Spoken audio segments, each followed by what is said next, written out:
मैं 8 महीने के अंदर अंदर नीट और जेईई मेंस को क्रैक कर सकता हूं, तो तू क्यों नहीं कर सकता है? अगर इन 3 रूल्स को तुम इन अगले 8 महीनों में फॉलो कर देते हो, आई एम 100% श्योर, मैं तुम्हें गारंटी के साथ लिख के देता हूं, यहाँ की कोई ऐसी ताकत नहीं है जो तुम्हारा सिलेक्शन रोक दे नीट 2026 में। ना भी पढ़ ले, किसी भी टीचर से पढ़ ले, कितने भी क्वेश्चन कर ले, अगर तू अपने मिस्टेक को इंप्रूव नहीं करता है, मिस्टेक पे काम नहीं करता है, टेस्ट का एनालिसिस नहीं करता है, तेरा नीट 2026 में सिलेक्शन नहीं होगा। तो मुझे बुक बता दो जिस बुक को पढ़ के मेरा सिलेक्शन हो जाए। भाई दुनिया में ऐसी कोई बुक नहीं बनी है जिसको पढ़कर तेरा सिलेक्शन हो जाएगा। सिलेक्शन होगा तेरा हार्ड वर्क से। Hello everyone, once again welcome back to my YouTube channel. I am Sudhanshu, currently second year MBBS student at government medical college and 2023 में मैंने नीट और जेईई मेंस दोनों ही एग्जाम को क्रैक किया था। और सबसे इंटरेस्टिंग बात मेरी प्रिपरेशन जर्नी की क्या है वो जानते हो? मैंने इन नीट और जेईई मेंस दोनों ही एग्जाम को केवल 8 महीने के अंदर अंदर क्रैक किया था। और अभी नीट 2026 के एग्जाम में करीबन 8 महीने का समय बचा है। और अगर तुम यहां से नीट 2026 में 650 प्लस स्कोर करना चाहते हो, तो सबसे पहला सवाल तुम्हारे दिमाग में यही आता है कि क्या 8 महीने में नीट 2026 में 650 प्लस स्कोर करना पॉसिबल है या नहीं है? तो सुन भाई मेरी बात, मैं तुझे बताता हूं। सितंबर 2022 में मैंने अपनी प्रिपरेशन स्टार्ट की थी नीट 2023 के लिए, और 2023 में मई में मैंने नीट को क्रैक किया। और उससे पहले जेईई मेंस के दोनों ही अटेम्प्ट में बेहतरीन परसेंटाइल लेके आया था मैं, बिना मैथ्स को अटेम्प्ट किए।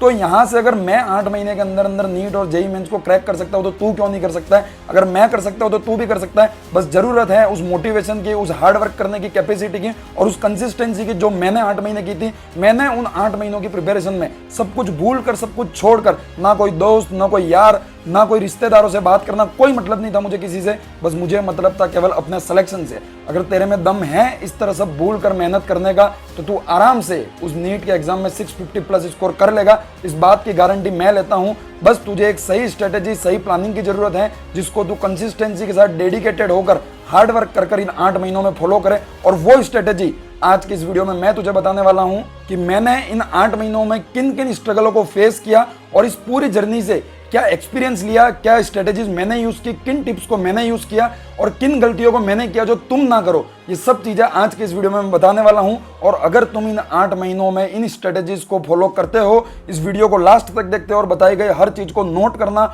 और इस नोट की गई, इस देखी गई हर चीज को तुम प्रैक्टिकली 8 महीनों तक फॉलो करते हो, आई एम 100% श्योर, मैं तुम्हें गारंटी के साथ लिख के देता हूं, यहाँ की कोई ऐसी ताकत नहीं है जो तुम्हारा सिलेक्शन रोक दे नीट 2026 में। सिलेक्शन की बात छोड़ो, तुम बेहतरीन रैंक लेकर आओगे, इस बात की पूरी गारंटी मैं लेता हूं। अगर मैं कर सकता हूं तो तुम भी कर सकते हो। और सबसे पहला पॉइंट इस वीडियो का यह है कि इस वीडियो को देखने के बाद अपना समय बर्बाद करना बंद कर दो, यह सोचकर कि क्या मैं कर सकता हूं या नहीं।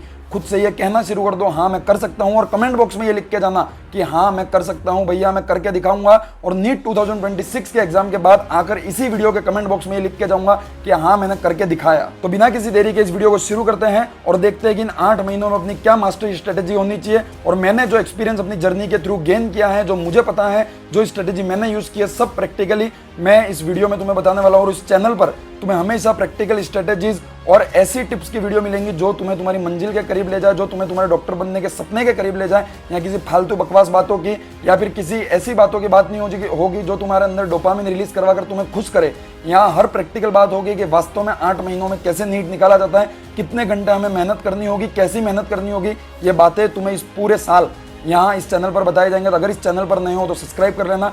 साथ ही डिस्क्रिप्शन बॉक्स में तुम्हें टेलीग्राम चैनल का लिंक मिल जाएगा, जाकर ज्वाइन कर लेना। वहाँ बहुत सारा अच्छा स्टडी मटेरियल और बहुत सारी अपडेट्स तुम्हें मिलती रहती है। तो चलिए वीडियो को शुरू करते हैं। तो समझना मेरी बात, अगर तुम नीट को क्रैक करना चाहते हो तो ये 3 रूल्स है। अगर इन 3 रूल्स को तुम इन अगले 8 महीनों में फॉलो कर देते हो, आई एम 100% श्योर तुम्हारा सिलेक्शन हो जाएगा। बट ये 3 रूल्स तुम्हें सुनने में, देखने में बहुत आसान लगेंगे, बट इनको कंसिस्टेंसी के साथ 8 महीने फॉलो करना बहुत मुश्किल है। बट अगर तुम कर लेते हो, आई एम 100% श्योर तुम बहुत बेहतरीन रैंक नीट में लेकर आओगे। समझते हैं कौन से 3 रूल है। पहला रूल है सिलेबस कंप्लीट करना। अगर तुम सही समय पर अपना सिलेबस कंप्लीट करते हो, जिसके अंदर लेक्चर को अच्छे से देखना, थ्योरी अच्छे से पढ़ना और क्वेश्चन प्रैक्टिस अच्छे से करना, और सही नंबर में क्वेश्चन करना, और रेलिवेंट रिसोर्स से क्वेश्चन करना, अगर ये सब चीजें तुम अच्छे से करते हो तो तुम्हारा रूल नंबर पहला खत्म होता है। दूसरा है रिवीजन, जो कि बहुत मैटर करता है अपने कॉन्फिडेंस में, अपने पेपर में रिकॉल करने की कैपेसिटी पे। अगर तुम रिवीजन अच्छे से करोगे, तुम बहुत अच्छे से रिकॉल कर पाओगे टेस्ट में, और तुम बहुत अच्छे से रिकॉल कर पाओगे नीट के एग्जाम में। और तीसरा है टेस्ट और इसका एनालिसिस। तुम पूरे साल कितनी भी अच्छे से तैयारी कर लो, कितने भी अच्छे लेक्चर देख लो, कितने भी अच्छे टीचर से पढ़ लो, तुम कितने भी अच्छा रिवीजन कर लो, तुम कितना भी अच्छा क्वेश्चन प्रैक्टिस कर लो, कुछ भी कर लो, अगर तुम टेस्ट नहीं दे रहे हो और टेस्ट देना छोड़ो। अगर तुम टेस्ट देकर उसकी एनालिसिस नहीं कर रहे हो और उन मिस्टेक पर काम नहीं कर रहे हो तो तुम्हारा तैयारी करना, तुम्हारा मेहनत करना सब व्यर्थ है। मैं अभी से लिख के देता हूं, तू कितना भी पढ़ ले, किसी भी टीचर से पढ़ ले, कितने भी क्वेश्चन कर ले, अगर तू अपने मिस्टेक को इंप्रूव नहीं करता है, मिस्टेक पे काम नहीं करता है, टेस्ट का एनालिसिस नहीं करता है, तेरा नीट 2026 में सिलेक्शन नहीं होगा। इस बात की चैलेंज मैं तुझे आज की इस वीडियो में देता हूं। और इन तीनों रूल को कैसे फॉलो करना है, कैसे कंप्लीट करना है, एक एक कर हर चीज अपन डिटेल में इस वीडियो में देखेंगे कि क्या स्ट्रेटेजी होनी चाहिए इन तीनों रूल को फॉलो करने के लिए, अपनी सब्जेक्ट वाइज क्या स्ट्रेटेजी होनी चाहिए, वो भी अपन इस वीडियो में डिटेल में डिस्कस करेंगे। सबसे पहले समझना, अपने पास 8 महीने यहाँ से सितंबर से लेकर अप्रैल तक, तो यहाँ से इसको 2 पार्ट में तुम डिवाइड कर सकते हो। पहला सितंबर से फरवरी तक और दूसरा मार्च से अप्रैल तक।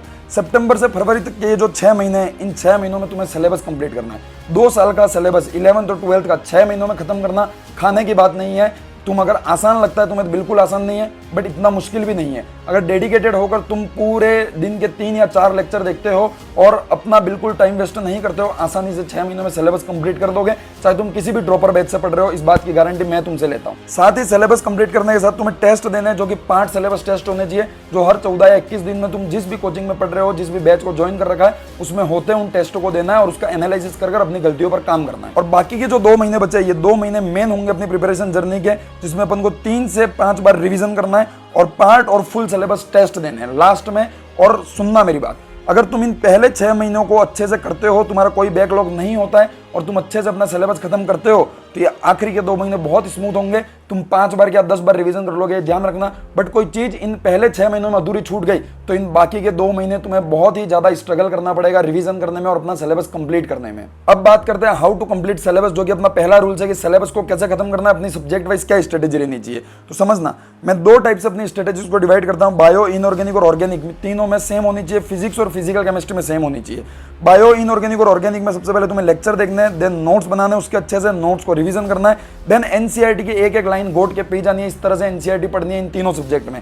देन तुम्हें एनसीईआरटी के क्वेश्चन करने हैं, चाहे वो टेक्स्ट के क्वेश्चन हो या एग्जाम्पल के, तुम्हें तीनों में बहुत अच्छे से करने हैं और साथ में प्रीवियस ईयर करने हैं, नीट और जेईई मेंस के और बायो में एम्स के। यहाँ पर तुम्हें किसी भी एक्सटर्नल क्वेश्चन प्रैक्टिस करने का कोई जरूरत नहीं है। पहले इन चीजों को अच्छे से खत्म करो। अगर ये हो जाता है तो इसके बाद एनसीईआरटी एग्जाम्पलर कर सकते हो, और वो भी हो जाए और तुम्हारी बहुत अच्छी कंडीशन है इन तीनों सब्जेक्ट में, तब जाकर तुम किसी एक्सटर्नल क्वेश्चन प्रैक्टिस रिसोर्स का या बुक क्या यूज कर सकते हो। बार बार कमेंट बॉक्स में पूछने के लिए आ जाते हो भैया कौन सी बुक यूज करें, किससे प्रैक्टिस करें। भाई तू, तेरे सामने जो चीजें हैं, तुझे क्लास में जो क्वेश्चन करवाए गए वो तेरे से बन नहीं रहे, तेरे से जो प्रीवियस ईयर है नीट और जेईई मेंस के वो किए नहीं जा रहे। और भैया आप ऐसी कोई मुझे बुक बता दो जिस बुक को पढ़ के मेरा सिलेक्शन हो जाए। भाई दुनिया में ऐसी कोई बुक नहीं बनी है जिसको पढ़कर तेरा सिलेक्शन हो जाएगा। सिलेक्शन होगा तेरा हार्ड वर्क से। पूरा के पूरा नीट का पेपर 90% से भी ज्यादा प्रीवियस ईयर क्वेश्चन से रिपीट होता है। मैं तुम्हें समझा के थक गया। फालतू बुकों को करना छोड़ो, फालतू रिसोर्सेज का यूज करना छोड़ो। एक ऐसे क्वेश्चन प्रैक्टिस रिसोर्स को पकड़ो जो प्रीवियस ईयर क्वेश्चन के रिलेटेड हो, उसको और प्रीवियस ईयर क्वेश्चन को अच्छे से करो। उसके अलावा कोई बुक करने की जरूरत नहीं है। ये ध्यान रखना, नीट ऐसा कोई एग्जाम नहीं है जिसके लिए तुम्हें हजारों बुक सॉल्व करने की जरूरत है। नीट में सीधा सा कंसेप्ट छोटे छोटे क्लियर करो, एनसीईआरटी के ऊपर अच्छी कमांडिंग करो, प्रीवियस ईयर क्वेश्चन को अच्छे से सॉल्व करके जाओ, अच्छे से समझ के जाओ। आई एम 100% श्योर बहुत बेहतरीन रैंक लेकर आओगे तुम नीट के एग्जाम में। दूसरा, फिजिक्स और फिजिकल केमिस्ट्री की बात करें तो लेक्चर, साथ में नोट्स, और यहाँ पर केवल तुम हाईलाइटेड एनसीईआरटी पढ़ सकते हो। कहाँ मिलेगी हाईलाइटेड एनसीईआरटी? मैंने खुद ने तुम्हारे लिए पूरी फिजिक्स की एनसीईआरटी हाईलाइट कर रखी है, जो मेरे टेलीग्राम चैनल पर अपलोड है। लिंक डिस्क्रिप्शन बॉक्स में मिल जाएगी, जाकर ज्वाइन कर लेना, वहां तुम्हें मिल जाएगी। और प्रीवियस ईयर करो सेम नीट और जेईई मेंस के। और यहाँ पर तुम्हें थोड़ी सी एक्स्ट्रा क्वेश्चन प्रैक्टिस करने की जरूरत है, तो डेली के 50 क्वेश्चन जो टॉपिक पढ़ाया गया उसके कर लो। किसी भी बुक से कर लो, किसी भी मॉड्यूल से कर लो, किसी भी डीपीपी से कर लो, कोई फर्क नहीं पड़ता। आजकल जो भी ट्रेंड चल रहा है, सब लोग जो है वो बहुत बेहतरीन क्वेश्चन लेके आ रहे हैं। बस ये ध्यान रखना है कि वो क्वेश्चन नीट का जो लेवल है उससे मैच करने चाहिए। उसके बाद टेस्ट का क्या करना है भैया, सिलेबस कंप्लीट होते टाइम तो एवरी 14 या 21 डेज में आपको 5 सिलेबस टेस्ट देना है, उसका एनालिसिस करना है और अपनी मिस्टेक पर वर्क करना है। आप जिस भी कोचिंग से, जिस भी बैच से पढ़ रहे हो, उसमें जो टेस्ट हो रहे हैं उन टेस्ट को अच्छे से देना। इसके अलावा कोई एक्स्ट्रा टेस्ट देने की जरूरत नहीं है। सेकंड रूल या सेकंड पॉइंट की अपन बात करें रिवीजन स्ट्रेटेजी, तो 2 टाइप के रिवीजन हो सकते हैं। पहला विद सिलेबस, जब आपका सिलेबस चल रहा है फरवरी तक, उस टाइम पे अपन को क्या और कैसे रिवाइज करना है, और दूसरा सिलेबस खत्म होने के बाद कैसे रिवाइज करना है। तो समझना, पहला आपका जब सिलेबस चल रहा है, आपको डेली जो पढ़ाया गया उसका रिवीजन करना है। मैंने एक वीडियो पहले भी बना रखी थी जिसके अंदर बताया था कि आपको पहले दिन से लेकर चैप्टर जब तक खत्म होता है तब तक आपको रोज पूरे नोट्स रिवाइज करना है। इस तरह से आप किसी भी चैप्टर को अच्छे से याद कर सकते हैं। एंड दूसरा, किसी भी टेस्ट के पहले आपको उस चैप्टर को अच्छे से रिवाइज कर जाना। इस तरह से 2 टाइप से आपको अभी सिलेबस चलते टाइम फरवरी तक रिवीजन करना है। इसके अलावा कोई एक्स्ट्रा रिवीजन करने की अभी जरूरत नहीं है। जब जरूरत होगी इस चैनल पर आके मैं तुम्हें बताऊंगा, तो चैनल को सब्सक्राइब कर लेना। And next, at the end, जब सिलेबस खत्म हो जाए तो इन 2 महीने में आपको 3 से 5 बार रिवीजन करना है। और कैसे करना है उसकी डिटेल स्ट्रेटेजी मैं अपने चैनल पर फरवरी से पहले तुमको ला के दे दूंगा, तब देख लेना और तब कर लेना। अभी अपना ध्यान पूरा सिलेबस कंप्लीट करने पे होना चाहिए, ना कि रिवीजन पे। केवल अभी आपको 2 टाइप का रिवीजन करना है, जो मैंने आपको समझा दिया है। थर्ड पॉइंट की अपन बात करें तो मॉक टेस्ट। मॉक टेस्ट आपको विथ सिलेबस और एट द एंड 2 टाइप से ये भी करना है। विथ सिलेबस जो 14 और 21 दिन में आपकी कोचिंग में आपके बैच में जो टेस्ट और उनको देने हैं, उसके अलावा कुछ नहीं करना है। और एट द एंड ये भी मैं आपको उस रिवीजन वाली वीडियो में बताऊंगा, बट एक थोड़ा सा ओवरव्यू मैं आपको दे देता हूँ कि सबसे पहले मंथ में आपको 1/4 या 1/6 के टेस्ट देने, और उसका जो एवरेज स्कोर रहेगा उस हिसाब का आपको सेकंड मंथ में टेस्ट देने।